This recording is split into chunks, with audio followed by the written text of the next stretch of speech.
ये वाले कॉलम को हम क्या बोलेंगे? Inner column. क्या बोलेंगे? Inner column. ये वाला आउटर कॉलम। ये वाला इनर कॉलम। ये वाला आउटर कॉलम। अब जैसे लेजर अकाउंट होता है तो ये साइड क्या है? डेबिट। डेबिट। इधर वाली साइड क्रेडिट। क्रेडिट। ठीक है, पर्टिकुलर्स हमेशा रहेगा इधर।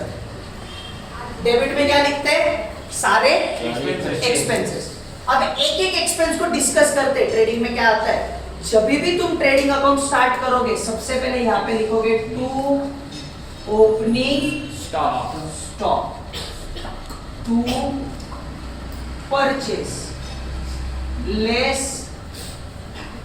Returns, by sales less returns. अब ये इनर कॉलम का पर्पस क्या होता है? जो भी एडजस्टमेंट सीखोगे ना, जो भी एडजस्टमेंट्स आएंगे वो सारे कौन से कॉलम में करने? Inner column. जो भी नेट अमाउंट है जिसमें एडजस्टमेंट करना नहीं है वो कहाँ पे लिखोगे? आउटर कॉलम में। अब जैसे यहाँ पे मैं सब्सट्रैक्ट कर रहा हूँ तो ये अमाउंट कहाँ पे आएगी? Inner column. और जो टोटल लेट से परचेस था 1 लाख जिसमें से रिटर्न आए 1000, तो 1 लाख में से 1000 गया, कितना रहा? 99,000। तो नेट अमाउंट आउटर कॉलम में, और जो एडजस्टमेंट करना है वो कौन से कॉलम में लिखेंगे?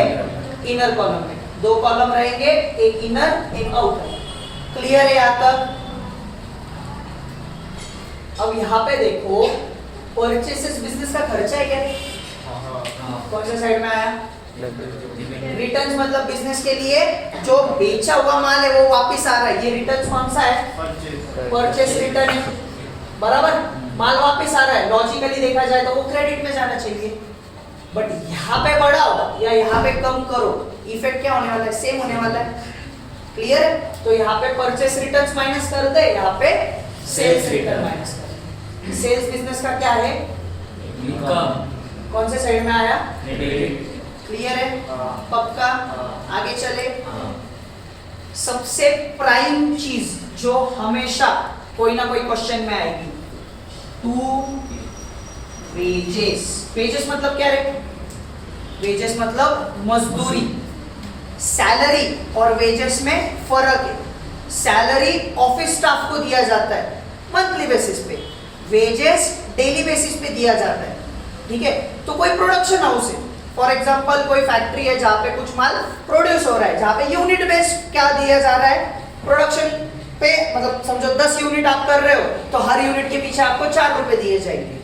ठीक है, तो 1 घंटे में आप 10 यूनिट कर रहे हो, मतलब 4 रुपए के हिसाब से आपको कितना रुपया मिला? 40 रुपया। आप 8 घंटे काम कर रहे हो, आपको 320 रुपीज मिला, राइट? तो ये किस पे होता है? ये वेजेस प्रोडक्शन से रिलेटेड है। जो भी चीज प्रोडक्शन से रिलेटेड है वो किधर आएगा? ट्रेडिंग अकाउंट के डेबिट में। ठीक है, एक्सपेंस। तो यहाँ पे लिख के रख रहा हूं, कौन से आइटम्स आते हैं? प्रोडक्शन, कल ही डिस्कस किया था, मैन्युफैक्चरिंग और ट्रेडिंग। ठीक है, तो हमेशा वेजेस आएगा। वेजेस पे एडजस्टमेंट आया तो इनर कॉलम, एडजस्टमेंट नहीं रहा तो आउटर। क्लियर है?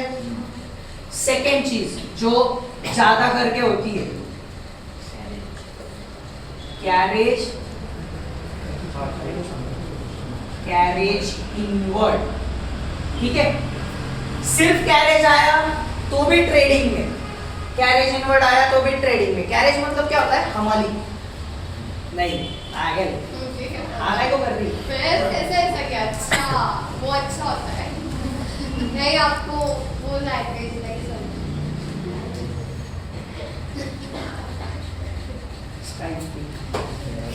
तो कैरेज मतलब क्या होता है? जो परचेस किया हुआ है, ठीक है, उस पे गाड़ी भाड़ा देते हैं अपन, बराबर। कोई माल आ रहा है, उसके अनलोडिंग चार्जेस से, या अनलोडिंग चार्जेस मतलब हमारे में आता है। कैरेज मतलब क्या? गाड़ी भाड़ा। तो ये इनवर्ड मतलब क्या? जो गाड़ी भाड़ा आए हुए गाड़ी पे दिया है। आउटवर्ड मतलब क्या? बेचे हुए माल पे दिया हुआ। इनवर्ड मतलब क्या? आए हुए माल पे। आउटवर्ड मतलब बेचे हुए। तो सिंपल कैरेज आया तो भी ट्रेडिंग, और इनवर्ड आया तो भी ट्रेडिंग, आउटवर्ड आया तो P&L, profit and loss account. ठीक है, क्लियर है यहाँ तक? आगे चले। फिर एक ज्यादा करके आइटम आता है, वो होता है टू पावर या फिर to coal fuel and gas. ठीक है, अब एक चीज समझना है, ऑफिस में यूज करते हैं इलेक्ट्रिसिटी, फैक्ट्री में यूज करते पावर। ठीक है, तो ये और एक यहाँ पे ऐड हो सकता है, टू मोटिव पावर मतलब मोटर। तो बेसिकली क्या होता है ना कि आप यहाँ पे एमआईडीसी एरिया में देखोगे जो जो बड़े बड़े ये फैक्ट्रीज है उनकी अलग से डीपी प्लांट होता है, तो लाइट ये 32 केवी से डायरेक्ट कनेक्शन उनको दिया जाता है। बट यहाँ पे उतना पावर वोल्टेज लगता है कि अपने को नहीं लगता है, 4 ट्यूब एक फैन बस हो गया, बराबर। तो इसके लिए इलेक्ट्रिसिटी किधर जाता है, P&L में, और motive power, coal gas fuel, ये सारा किधर आएगा, ट्रेडिंग में। क्यों आया ध्यान में? इससे रिलेटेड है प्रोडक्शन मैन्युफैक्चरिंग। या और एक मतलब क्लासिफिकेशन के लिए अपने को लगेगा तो direct expense slash direct income. Clear है यहाँ तक? अगला पॉइंट है मैन्युफैक्चरिंग वेजेस सर्विस फैक्ट्री। हाँ, जो भी वर्ड में फैक्ट्री आ रहा है, ठीक है, टू फैक्ट्री रेंट, इंश्योरेंस, कोई भी चीज आ रही है, फैक्ट्री मैनेजर, अच्छे से लिखना पड़ेगा, सैलरी। ठीक है, फैक्ट्री के रिलेटेड जो भी एक्सपेंसेस रहेंगे वो किधर आएगा, ट्रेडिंग। अब यहाँ पे और एक क्या आ जाता है, फैक्ट्री एक्सपेंसेस। अब और एक आइटम है जो ज्यादा करके नहीं पूछते but still, to wages and salaries. अब ये वाले इसमें तो सैलरी भी आया है बट फिर भी इसको ट्रेडिंग में क्यों लिखेंगे, फर्स्ट वर्ड देखना है। अगर वेजेस एंड सैलरी आया तो ट्रेडिंग में, सैलरी एंड वेजेस आया तो P&L में। ठीक है, वेजेस एंड सैलरी आया तो ट्रेडिंग में, सैलरी एंड वेजेस आया तो क्यों ऐसे रे? डायरेक्ट एक्सपेंस डालिए। हाँ डायरेक्ट एक्सपेंस। हाँ, डायरेक्ट एक्सपेंस। डायरेक्ट ही है ना ये। अब समझ कोई टेलर है, ठीक है, फैक्ट्री तुम्हारी कपड़े की, अब उस पे जो है टेलर को आप कैसा पैसा देते हो, जितने शर्ट वो सिएगा उस पे पैसा दोगे ना, तो वो मजदूरी दे रहे हो ना तुम उसको, वो सैलरी कहाँ से हुई उसकी, वो पर यूनिट पे आप उसको पैसा दे रहे हो, तो वेजेस उसको कंसिडर किया जाता है। या फिर आप कोई टॉय शॉप में काम कर रहे हो, कोई पर्टिकुलर आप डॉल वगैरह बना रहे हो वहाँ पे, तो उसका भी पैसा, जितने यूनिट्स आप बनाओगे वो हिसाब से आपको पैसा मिलता है। फटाके की फैक्ट्री में भी वैसे ही होता है, पंती वगैरह बना रहे हो, तुमको डे बेसिस पे पैसा नहीं मिलता है, जितनी तुम पंतियां बना रहे हो वहाँ पे उतना पैसा मिलता है। तो वेजेस एंड सैलरीज, वेजेस से रिलेटेड, वेजेस स्टार्टिंग में आया तो ट्रेडिंग, सैलरीज आया तो P&L, direct expense, production related. अब ये देख, अगर फैक्ट्री का रेंट ही नहीं भरा तो फैक्ट्री चला सकते हैं क्या, तो ये डायरेक्ट एक्सपेंस हुआ ना, है ना, फैक्ट्री से रिलेटेड है, फैक्ट्री का इंश्योरेंस नहीं किया। जो भी खर्चा फैक्ट्री से रिलेटेड आता है वो किधर आएगा, ट्रेडिंग। क्लियर है यहाँ तक, पक्का? आगे चले और एक यहाँ पे, टू मैन्युफैक्चरिंग एक्सपेंस, जो भी मैन्युफैक्चर होने के लिए लग रहा है। अब इसके आगे वाले सब बारी बारी आइटम है, ठीक है। तो सबसे पहले आता है इंपोर्ट ड्यूटी,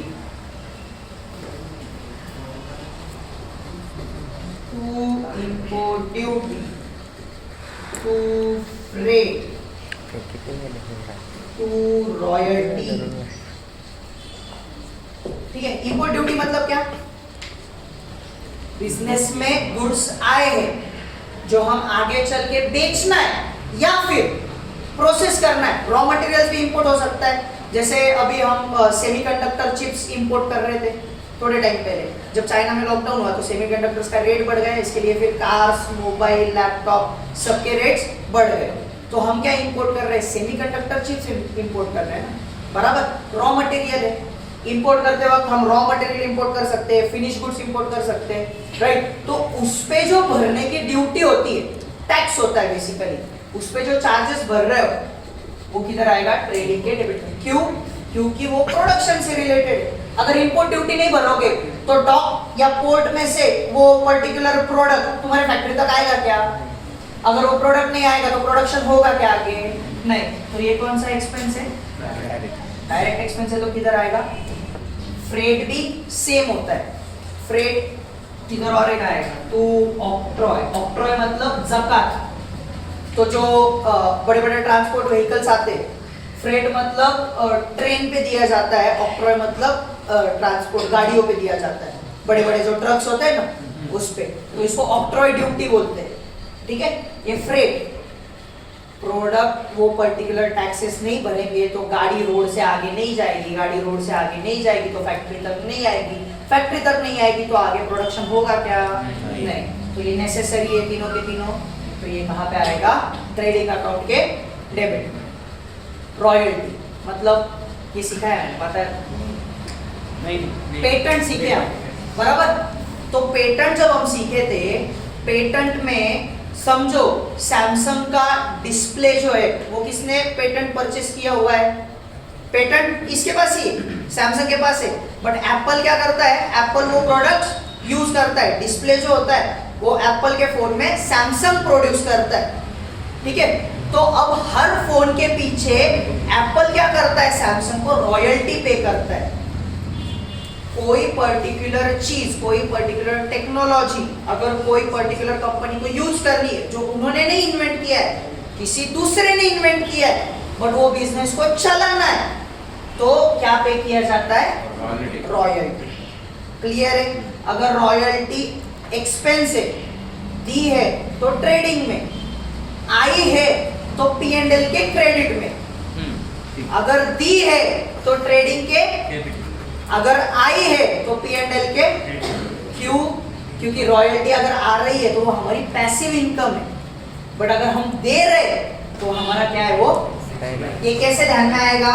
ट्रायल बैलेंस जो है अपना, ट्रायल बैलेंस के डेबिट में अगर रॉयल्टी आया तो इधर देने का, ट्रायल बैलेंस के क्रेडिट में आया तो P&L के क्रेडिट। समझा? ये पूरा ट्रायल बैलेंस का खेल है। ट्रायल बैलेंस के डेबिट में जो भी आइटम आता है वो डेबिट में देने का, क्रेडिट में जो भी आइटम आता है वो क्रेडिट में देने का। क्लियर है? आगे बढ़े।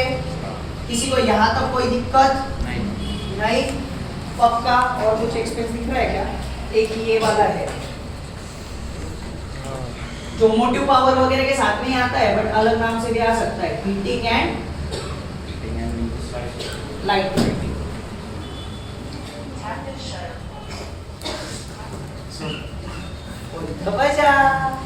नहीं उसका कोई हक नहीं बेटा। टन आया। अब इसमें 4 ऐसे आइटम आते हैं जो हमने स्टार्टिंग में डिस्कस किए थे। कब? परचेस क्रेडिट में कब आता है? बोलो। स्पेशल सिचुएशंस Special situations, हाँ, जैसे कौन से? थेफ्ट हो गया, फायर, एडवर्टाइजमेंट, फायर, थेफ्ट। ठीक है, जब भी गुड्स बिजनेस से जा रहे but the purpose is not sales, बिना सेल किए हुए भी बिजनेस से गुड्स जा रहे तब हम परचेस को क्या देते हैं? क्रेडिट। तो वो जो अकाउंट आता है ना वो किधर आता है? इधर। तो इधर आते हुए क्या आएगा? By goods destroyed by fire.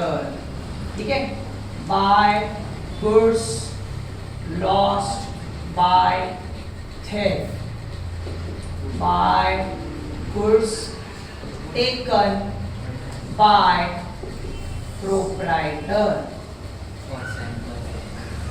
Bye goods distributed as free sample. अब यहाँ पे फायर बोला है तो फ्लड भी आया तो भी इसमें ही बोलना, नहीं तो बोलोगे फायर ही बोला है, फ्लड आया, फ्लड भी आया तो नुकसान हो रहा है ट्रेडिंग अकाउंट के क्रेडिट।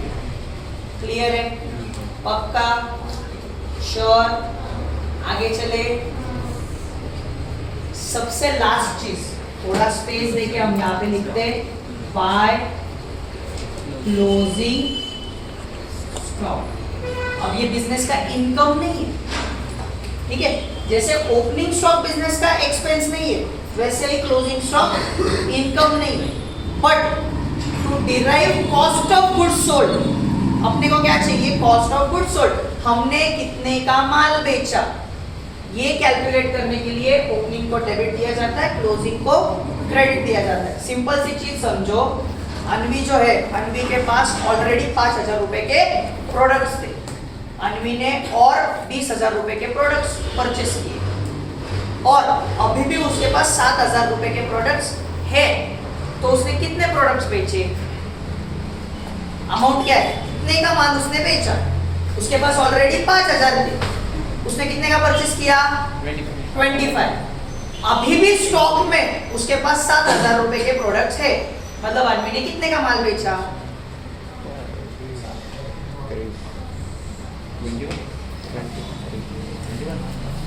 5,000 का माल उसके पास था, उसने कितने का कितना? वेरी गुड, उसने कितने का परचेस किया?